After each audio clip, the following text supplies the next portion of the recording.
Hello, I'm Michał Bogusz and you're watching TVP World Talks. China's Foreign Minister Wang Yi is on a charm offensive in Europe, holding high-level talks in Brussels, Berlin and Paris. The dialogue takes place amidst unresolved trade issues between Europe and the United States. But with continuing trade competition, as well as Beijing's problematic role in Russia's invasion of Ukraine, can China still charm Europe into strengthening their economic ties? Well, joining us now to find out is Michał Bogusz, Senior Fellow at the China Department of the Center for Eastern Studies. Hello and welcome to TVP World. Hello. So let's take a look first at the overall objectives of Mr. Wang Yi's visit. Do you think it is sufficient to call it a charm offensive, or is there actually more at play there? Well, I could not call this charm offensive, since today China introduced anti-dumping duties on cognac imported from Europe, mainly from France, and Wang Yi just goes to Paris today, or is already there. So it's more like the threatening, less like the charming offensive. So what do you think are the objectives here? Do you think China actually does have incentives to have Europe be on board with many of its ambitious trade initiatives?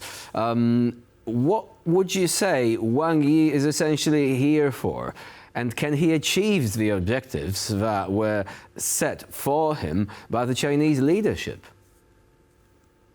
Well, the Chinese aim is simply, they want to keep European market open for their products, especially when the competition or the trade war with US follows up, is going on, and it's not gonna the ceasefire we have now, I don't think will hold long, and they know this as well.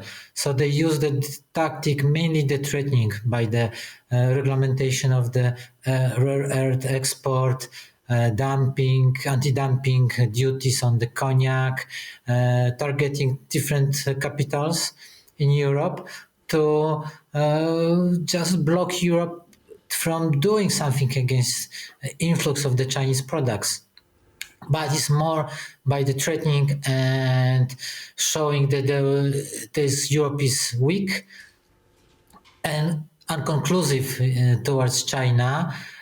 So they can do everything, and it's more about this, less about the charming and giving some propositions. So from what you're saying, this is definitely not a charm offensive, but rather an offensive, even in more of a military meaning, because you've actually referred to some of the latest developments, for example, as the ceasefire in the trade war. So following up on this slightly militaristic language, do you think that for China right now, what matters more is hard power or soft power? Because China has been expanding its military capabilities, and, as you said, it has been also using threatening language in some of the disputes it had over the last couple of years. Well, soft power we define as the ability to create impression, desire among the other people to aspire to living like in the people in the country.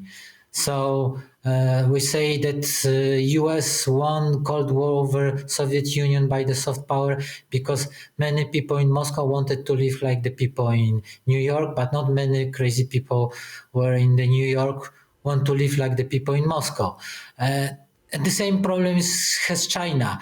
Chinese soft power practically doesn't exist. Of course, there is maybe some lure for the people in the developing world to aspire to living standards of China, but for the Europeans or even for people in the US, there's not many people who like to live like people in China.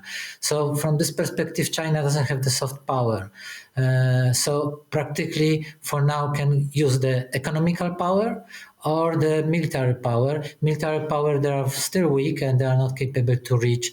Was the last bombing of the Iran installations by the US show that China is not present in the Middle East, have no influence on the actions and what's going on in the Middle East, only hot talk. But not real power to change directions of the situation in the Middle East. So practically the only tool China has now is the economical coercion. But has China ever actually focused on the Middle East as much as the US did? Because the US has been present there for a long time. China has been expanding its influence in economic terms in Africa, for example, obviously. But wouldn't you say that in military terms, China's focus is strictly on the region it is located in, the Indo-Pacific, which also brings me to the question of China's role in the conflict in Ukraine, but we will come to that. First of all, would you say that basically China is focusing all its military capabilities on this one single region, unlike the US? And could this be perhaps a winning strategy because China is not overextending itself in other operational theaters?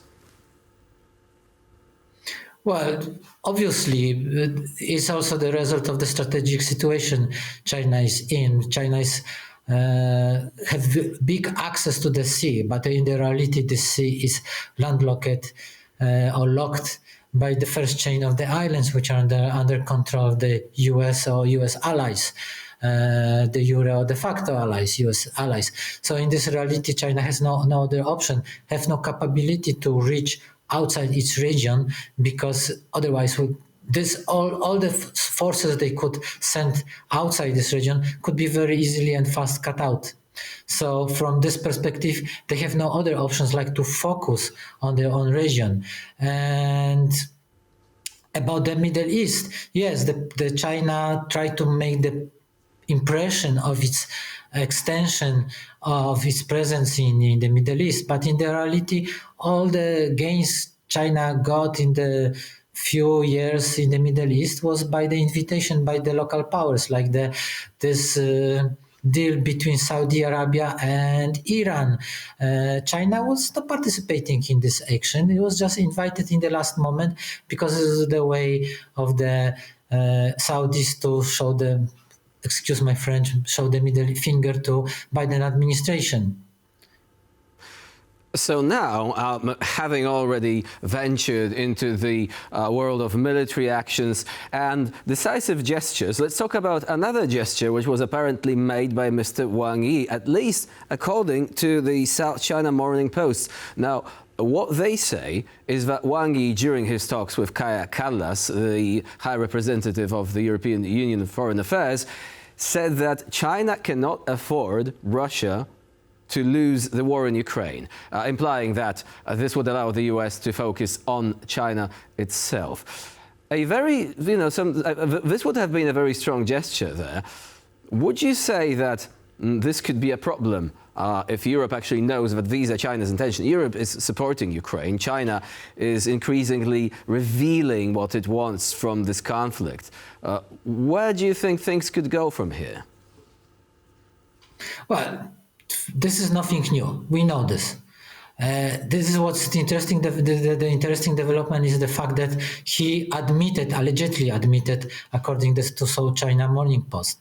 So the question is like, there is also some misunderstanding between people who send this information or leak this information to the South China Morning Post, and was something distortion with the message along this line, meaning that the newspaper reported this wrongly, or Wang Yi really said that and sent this way signal to Europe, forget about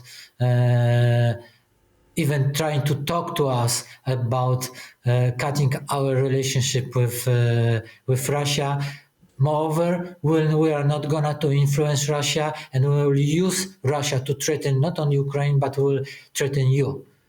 But I don't know which one is the situation. It was maybe some misunderstanding, overinterpretation, or it was the messaging. If it was the messaging, then it's very clear message to the Europe. Forget, we will not only not cooperate with you, but we will use the Russia as the Damocles sword hanging over your head. Michał Bogusz was our guest today here on TVP World. Thank you very much for joining us and for sharing your insight. Thank you for invitation. And I'm Jan Szerwiński. Thank you for watching. Please stay with us here on TVP World for more latest news and updates.